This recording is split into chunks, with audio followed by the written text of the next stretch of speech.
야, 바보야, 문제는 경제야. 한국은행이 대한민국의 경제 성장률을 또다시 하향 조정했습니다. 윤석열 정권이 들어서고 5번째 하향 조정입니다.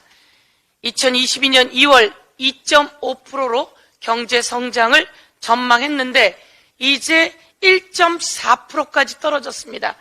여기 그래프를 보시다시피 계속 내리막입니다.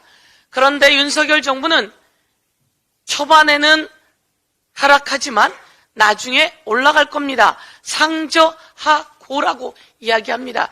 추경호 장관도 그렇게 이야기를 합니다. 그런데 많은 전문가들이 하반기에 더 떨어질 것이다 라고 이야기를 합니다. 상저하락입니다. 상저하락입니다. 이렇게 상저하락되는 동안 국민이 얼마나 고통스럽겠습니까? 현장의 국민은 얼마나 힘들겠습니까? 여기에 더 두려운 것은 경제 전문가들이, 증권 관계자 등 경제 전문가들이 하반기 경제 성장률 전망치를 0%대로 전망하고 있다는 겁니다. 여기에 물가 상승이 최고조에 올라서 이제 여름에는 냉방비 걱정이 태산입니다.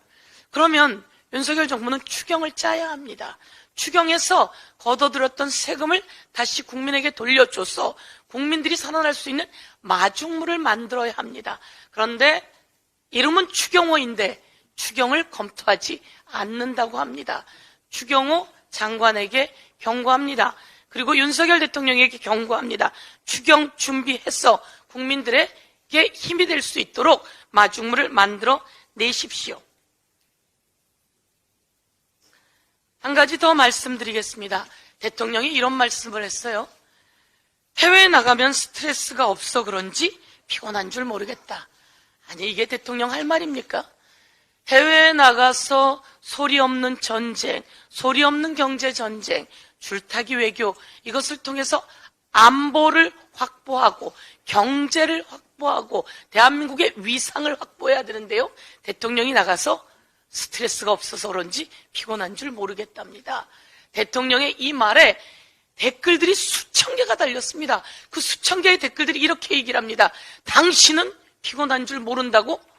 우리가 피곤해 라고 이야기를 합니다.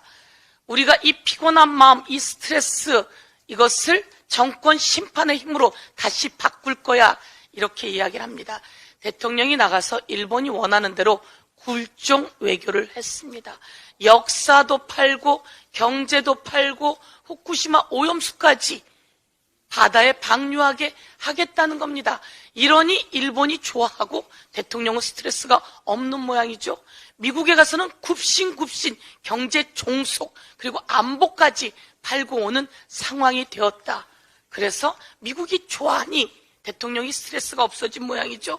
여기에 대해서 대한민국 국민들이 당신이 스트레스 없어진다고 하는 말은 대통령이 해서는 안 되는 말이다.